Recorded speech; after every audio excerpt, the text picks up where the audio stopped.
TULA was one of the most important cities of ancient Mexico. Long life of 4 centuries, year 1000 AD, metropolis with tens of thousands of inhabitants spread over an area 16 kilometers square.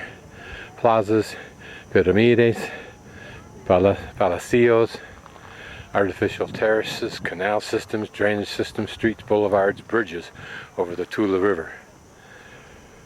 There were apparently 2 parts of the city divided by the river. A large main plaza with enormous platforms, stairways, altars, halls, palaces, ball courts, located at the highest point of the city, dominating it. It was the city's religious, political, and administrative center. Its 2 massive pyramides,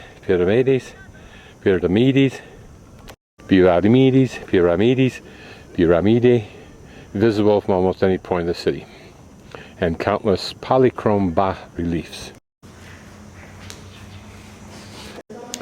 Head of a serpent, the head of a warrior,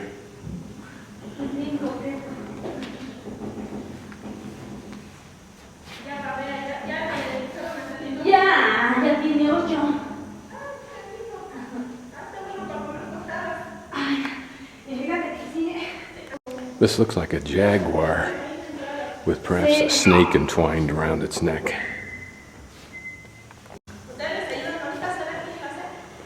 These are just the legs of the statues that we'll see in the palace. Well, I can't really read this. I've got an idea what it says. Starting on the left is the area of Teotihuacan, and it's indicating on the very left the pre-classical period and then the classical. Now on the right-hand side is for Tula. And there I think are the 6, 7, whatever, stages of Teotihuacan. Then the Aztec control, Azteca, which would have been Mexico City. But I can't interpret what the right-hand side says, even though the top right says Tula. Possibly Marcella can read this for me and interpret it.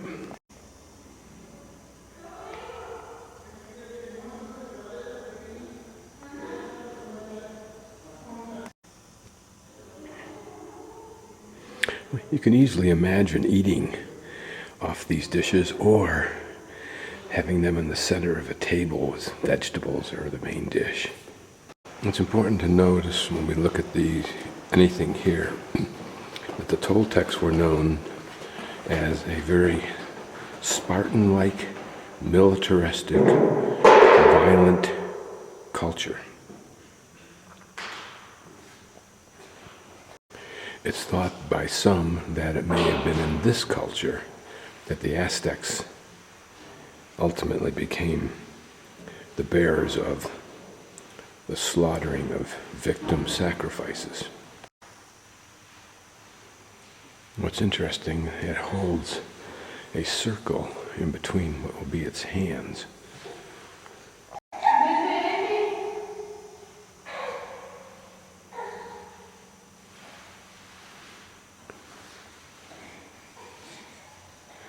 Notice the elaborate headdress.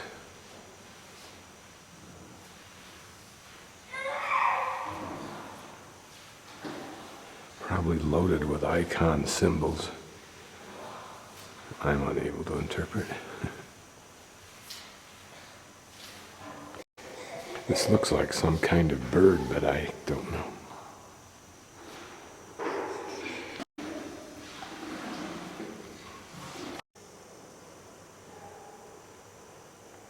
I note this next one is IZPAPALOTL.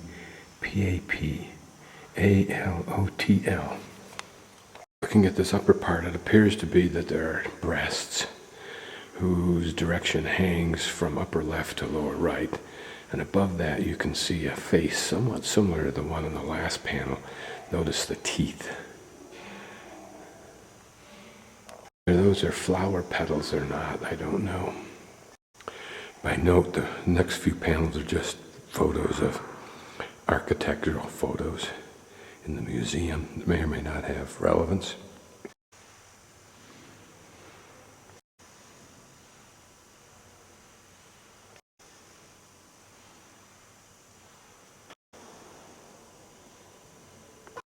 Can't tell whether this is the bust of a man or a woman. I guess it's a man.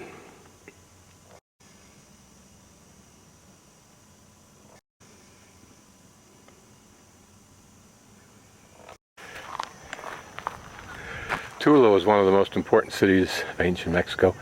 Long life of 4 centuries, year 1000 AD, metropolis with tens of thousands of inhabitants spread over an area 16 kilometers square. Plazas, pyramides, palacios, artificial terraces, canal systems, drainage systems, streets, boulevards, bridges over the Tula River. There were apparently 2 parts of the city divided by the river. A large main plaza with enormous platforms, stairways, altars, halls, palaces, ball courts, located at the highest point of the city, dominating it. It was the city's religious, political, and administrative center. Its 2 massive pyramides,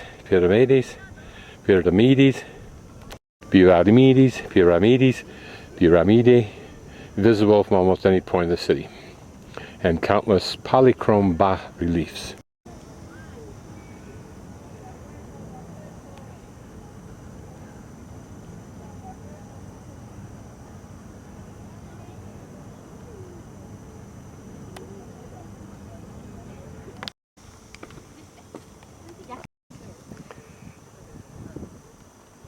A warrior found here was dressed in the garments characteristic of Tlaloc, the rain god.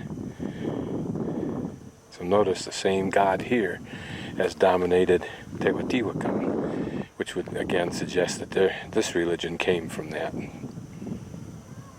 On the structures at the end of the court there are niches that possibly held sculptures of the patron gods of the game. In the interior the ball court was probably decorated with carvings on cut stones. The site was looted during the period of Aztec domination. Although there is part of the carving on the ceremonial stone in the southwest corner. Only the players' feet are recognizable. This is the smallest of the ball courts that have been excavated. Very steep staircase here. There's probably these niches that held statues in honor of the gods of the game.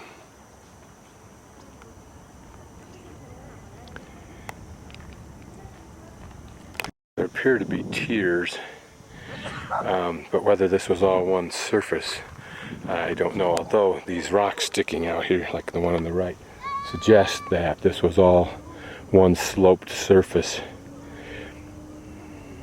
Those rocks being the devices that hold the stucco together or on the wall. The design, if you can make it out from my video, is like a capital I.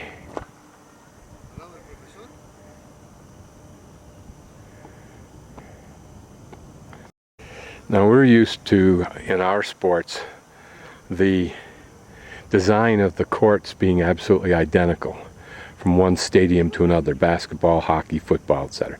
Here they differ. For example, this sloped area here seems much wider than other ball courts that I've seen. And what structures were on top, I don't know. Who got to see these games, I don't know, considering the population. There's relatively little viewing space. Presumably these structures on top were for the elite, just like our high-priced baseball rooms or suites, if you will, are for the wealthy. I'm guessing that where you see that wall having been displaced, that installed in there were the rings with the hole in the center. If the heck of it, I'll shoot up this wall. Notice this indentation here, which might have been like a billboard and held some kind of iconography. Here's a long set of steep stairs that would have been the main access point for the viewers. And now here you get an idea of how thick the layer of rock and stucco was. A lot greater than the 4 or 5 inches of stucco. Probably 18 inches is what I would guess. Now that looks like 2 niches over there. And this a water drainage hole, perhaps. And this northwest corner is a separate, smaller stairway with its own obvious platform that you arrive at the top of the stairs. Would this have been for the players? Maybe for the really elite? Don't know. But it's quite possible to imagine that down here were rooms that the players used to prepare themselves, and maybe small temples or worshiping facilities, since it was a religious game. My guess is that this plant will soon blossom with a spectacular flower, or flowers, at the top of that majestic piece of asparagus. He's dead dog. Now just about standing on the northwest corner, but this has all the look of a temple with the various levels. And since it sits right at the north end, one might think it was a structure for religion, that there would have been something built on top of it further up in height. And this is an interesting structure right along this wall of levels. Notice that's an original rock, and that looks like probably coming out of that hole we saw on the inside of the ball court, but maybe it's simply drainage for water into what kind of looks like a moat that goes off to the right and would drop off into this canyon here. Not the canyon, it's the flat. We're on a hill. And here, on the other side of what I'll call a temple, is a small room. One can only imagine its use. Here the companion, or the symmetrical companion stairway and platform, almost fully restored. My guess is that few needed to be down below here other than the team and their attendants.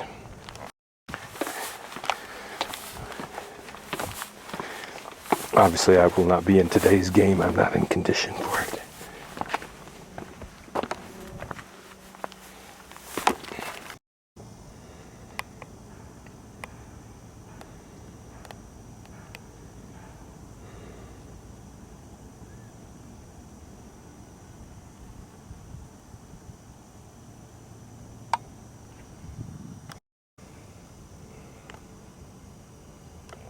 So this is how it looked if you were a player about to begin, except that these walls would be smooth and brilliantly colored, and there would be the ring on opposite sides.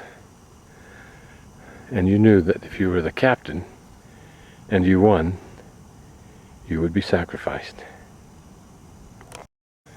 And here your game would be played.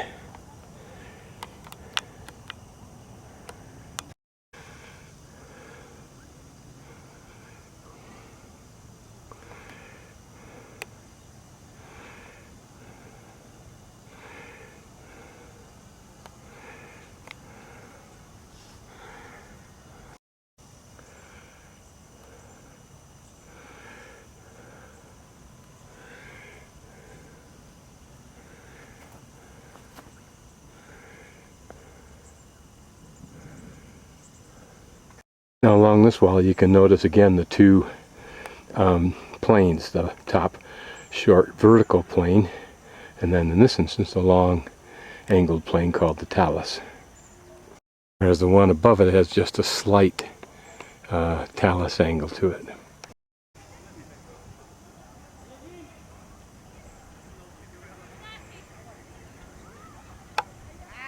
This is either a replica or a remnant of the actual wall at the bottom, at least. But it would seem to suggest that the facings were covered with slabs of rock that was purposely flattened and relatively thin, as opposed to just layers of stucco. This was apparently a wall whose sole purpose was to display icons that we'll see further down the road, but this gives us an idea of the structure of the wall. So this wall is called the Serpent Wall because in addition to the two geometric lines on top and bottom, each of the panels, they repeat themselves, include a snake devouring a human skeleton. Try and illustrate it for you here. To the right of that colored line is the snake's mouth, and it's very wide. It reaches almost within 1.5 inches of the top of that panel, and the bottom of the mouth is probably about 3 inches from that panel. On the left side, the pink side, you'll see the human skull. And notice the teeth, evidencing that all the flesh is gone. You get to look at this again, notice you can see the human, you can see the top jaw raised up. But notice that the whole bottom jaw of the snake goes underneath the head of the human.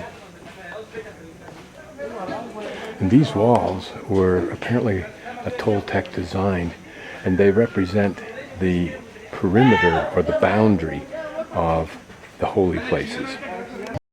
This is part of a panel that is the facing for the bottom of the pyramid itself. It appears to be a bird. Notice its feathers going off horizontally at the back, and its clawed feet. You can see its beak in the lower left-hand corner and its eye. I don't know what it's devouring, but that three-fingered something or other is a symbol I've seen frequently. And here next to it is another panel similar in reverse, but with the bird having its head up high in a somewhat different position. And in between that and panels, the bird to the left of this seems to be Tlaloc. Then above it look like a row of lions of some sort.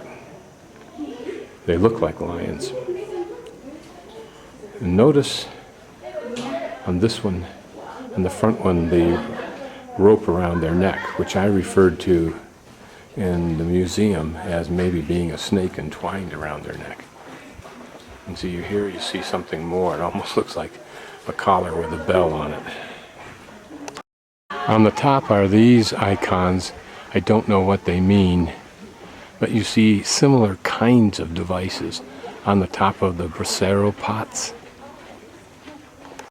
In this section of the wall, we can see just a hint of the colorations, the colors that were used, the red.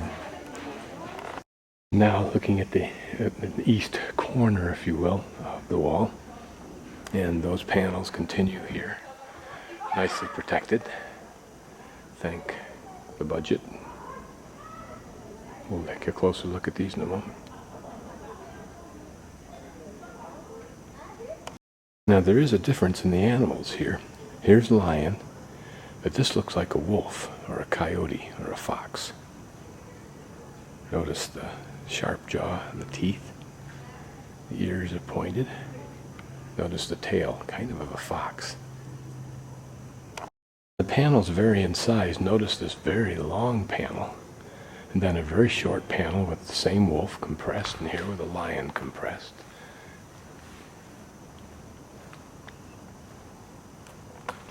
This lion with its front right foot almost touching the ground, and here the right foot is either touching the head or up quite high.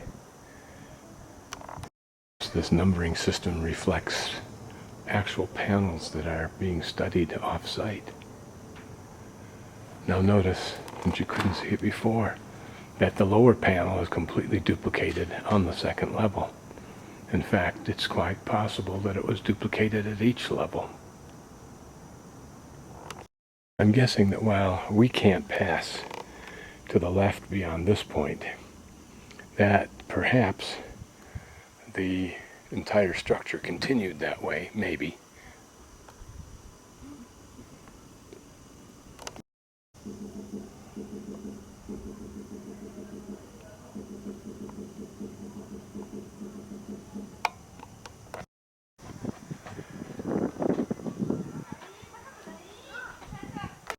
Here another drainage, and looks like an opening, and that's maybe what they are. Certainly a drainage trough.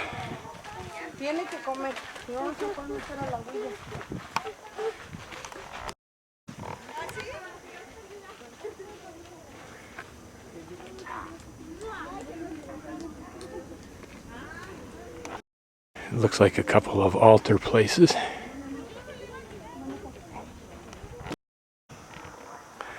It's interesting to notice here the heavy use of columns.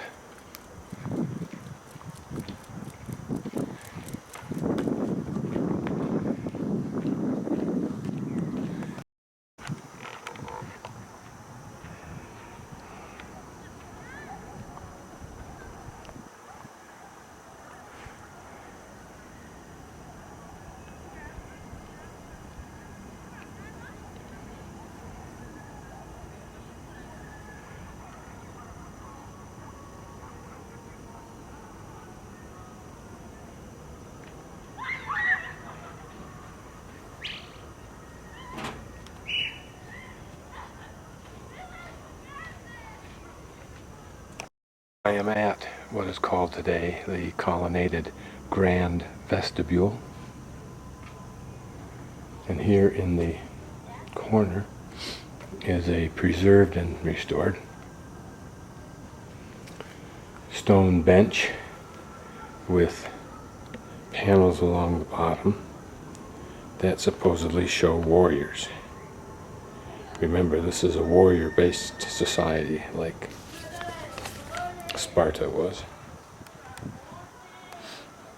As I pan here, notice that you can see remnants of the original color there. Blue, red, there yellow in the top narrow panel. This dual style of design, rings of Teotihuacan, the narrow band at the top of some kind of icon.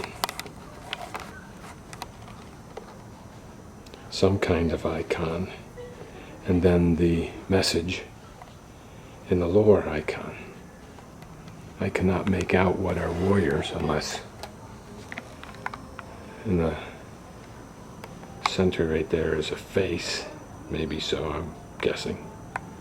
I'll back off in case we can see something.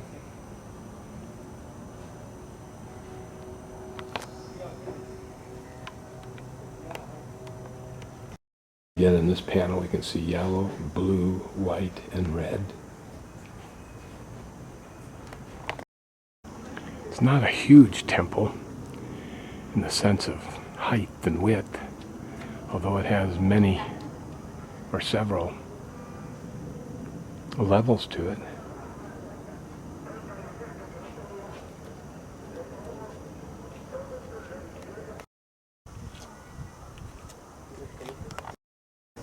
Enormous columns in the form of human figures, known as Atlantes, and the pillars bearing reliefs at the top of the pyramid were not exposed to the public view. In those days, the giant stone sculptures held up the roof of a temple situated on the top of the pyramid. Columns in the form of plumed serpents were found at the entrance of the temple. Representations of important Toltec warriors, high-ranking military officers, included a breastplate in the form of a butterfly, a helmet of fine feathers, mirrors set in turquoise mosaics, a knife, and other arms. The reliefs on the pillars feature kings or rulers of Tula, each bearing a glyph of his name above his head. It is believed that the figure with the glyph in the form of a plumed serpent represents the famous priest-king Topilzin Quetzalcoatl. Topilzin, second word, Quetzalcoatl. Note for some reason that the pillars in the middle are recessed back a foot or so. I was wrong, it actually looks like those hallways were continued all the way around.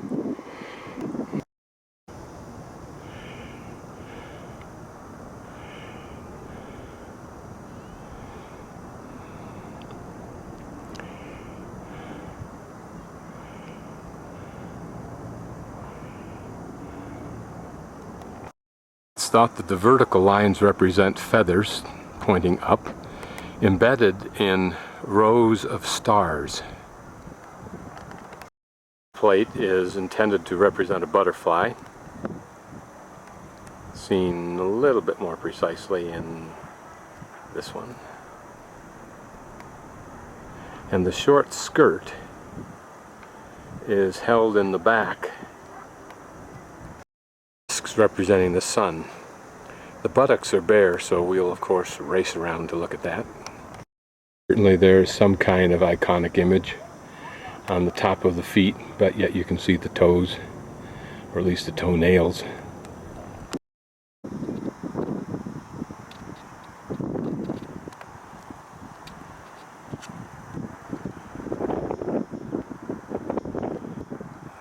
This is the sun god.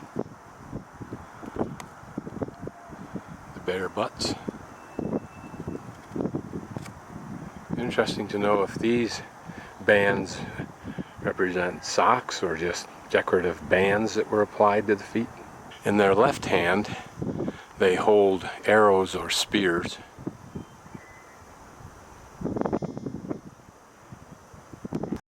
To be thrown with the use of an addle or spear thrower in their right hands.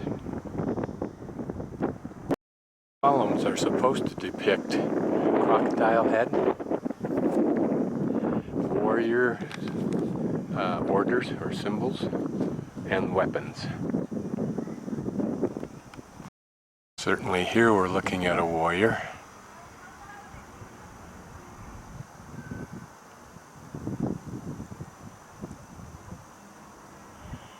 And at the bottom of the second block, his feet. A little bit closer look at the remaining pigment. This appears to be another warrior, his headdress going up and to the back, to the right. But I cannot see anywhere in here anything to do with a crocodile, except down here where these rectangles remind me of the scales, perhaps.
You can see if it looks remnant of a crocodile are those sharp teeth.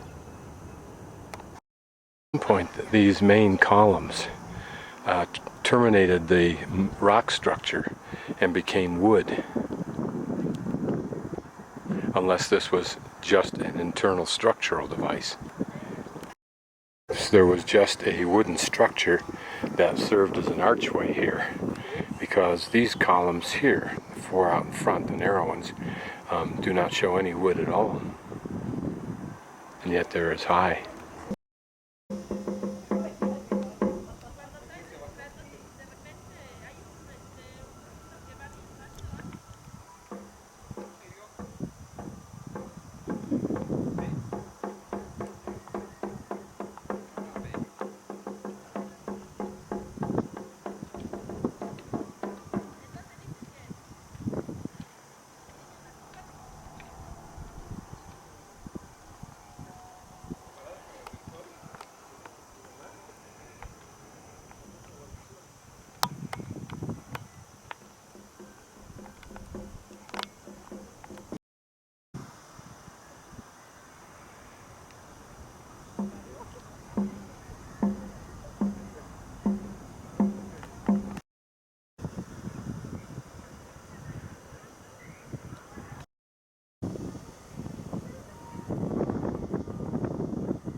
pyramid was the most important, similar in design to the pyramids of the Sun and the Moon, and indicates that continuity.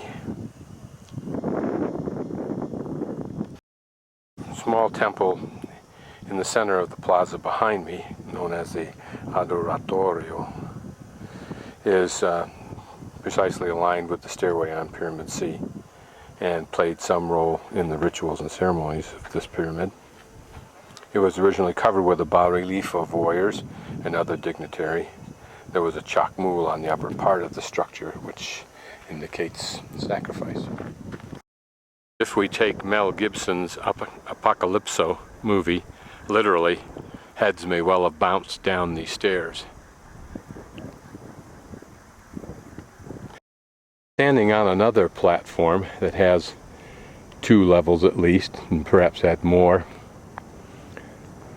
Its purpose is undisclosed at this time.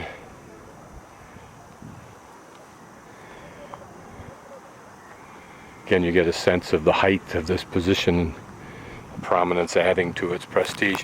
Here's one of 2 square holes that may have held some kind of pillars to hold up a structure. This round rock may have been a sacrificial rock or something else.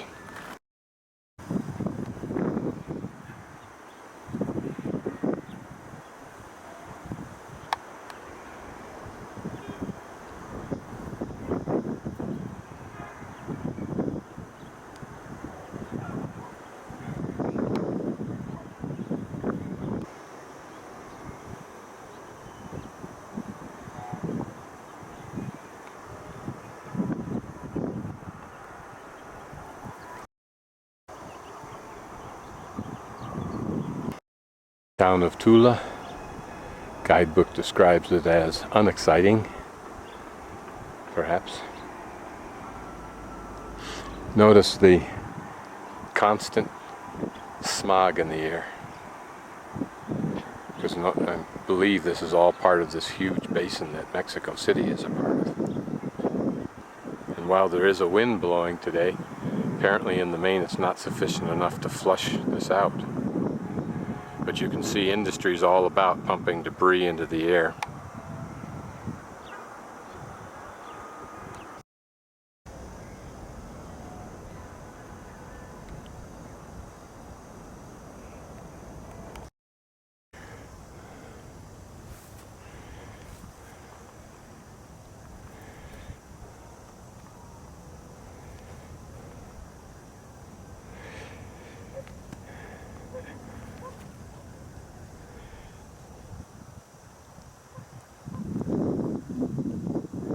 Alright, this is another ball court over here, partially excavated out.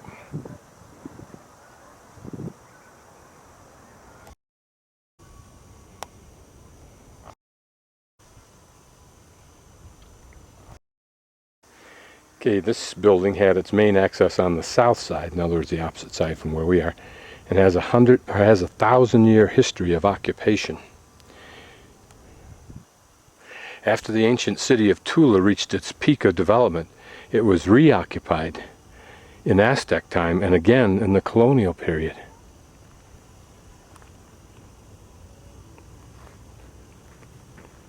And presumably it holds more secrets once the time and resources and technology become available to continue. It looks like, I can tell better when I look at the diagram again, as though this were a more developed structure with this columned and presumably covered entranceway than the first ball court we looked at.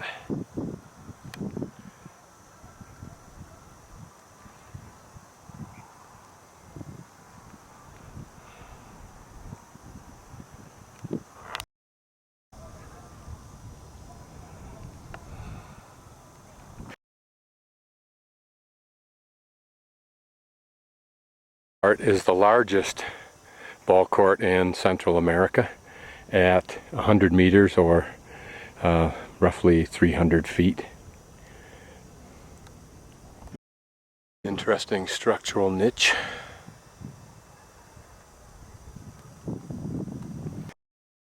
that somehow, for some reason, passes through to here.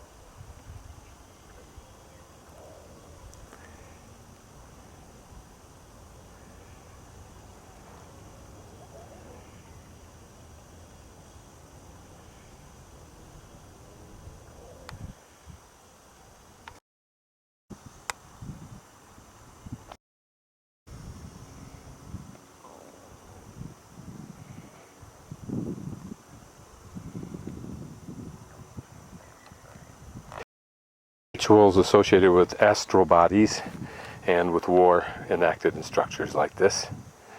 Walls covered with sculptured reliefs, stone rings.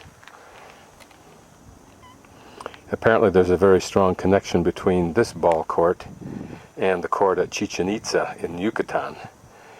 Make the connection between the disposed leader from here, I believe it was, that presumably set up a new society in Chichen Itza, and that myth that he was the central figure of is what the leader at the time of Cortez succumbed to in giving Cortez credibility. The Tzampantilli were where the skulls of decapitated persons were placed. How fun is that? Notice out front here are the square columns, indicative of the two holes I saw on the opposite side where that tree is. But inside the building were round ones, and even outside here on this patio, unless this were another room, which it may well have been, are round columns and at least one square column. A series of holes seem to indicate to me archaeologists work looking for additional columns. It must have been impressive to these societies. I say that without either conceit or rebuke, but because they were relatively primitive societies compared to, for example, the look that we get inside the Palacio de Bellas Artes, which are dramatic to us, and yet not terribly far removed from this. What kind of activities took place around this little indented square? Singular square hole, nowhere else in this room at least. Could it have had a more peculiar purpose? And here, some square holes. Again, could they have held some structural beam? There another hole. The Anasazis had a hole in the floor of their kivas to indicate their access to the netherworld beneath. There to be no access door to this room. Notice that apparently all the way around this room are benches, stone benches for people to sit, presumably had those same kind of decorative panels on them. In the center place, what took place inside here? Certainly panels must have decorated this outside portion. How high did these walls go? Meaning panel of stone. Make out the characters, except there's a human to the right.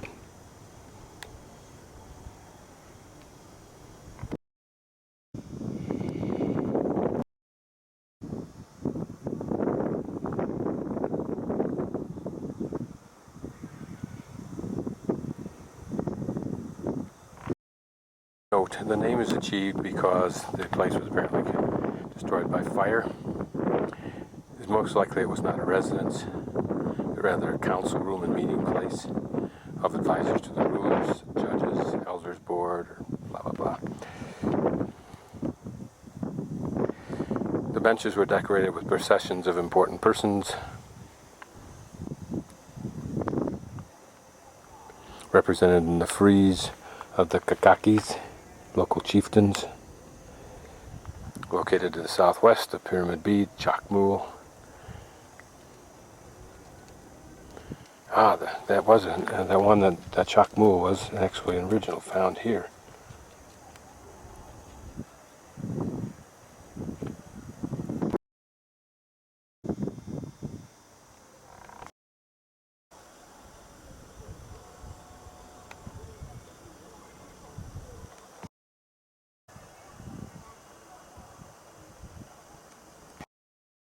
This complex made up of 3 grand halls.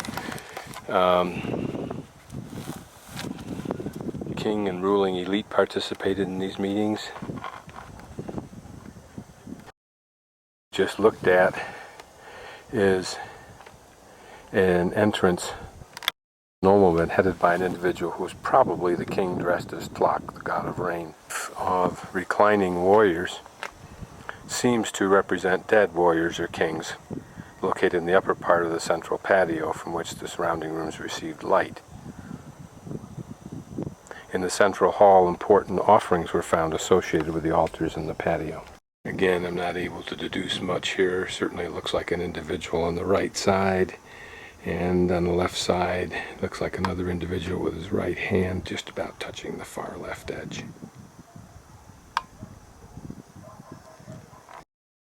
Presumably this is one of the panels I just spoke about, but the only one who can understand what's in it is probably an archaeologist after having looked at the drawings they make. Once in a while, looking at it, I get a hint of a face.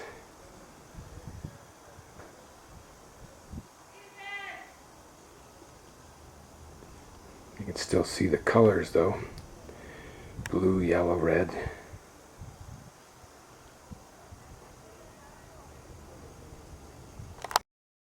Like someone facing to the left. Big headdress dropping off on the back. His hands outstretched in front and up a little bit. Just a guess.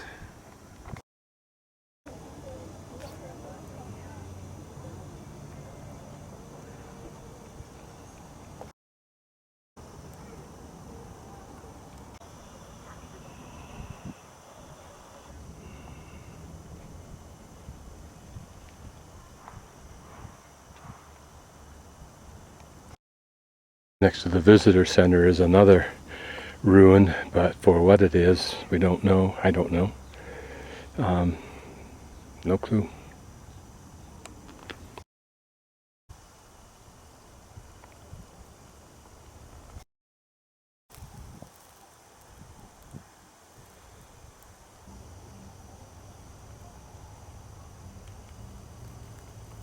A beautiful flower on a very deadly looking cactus.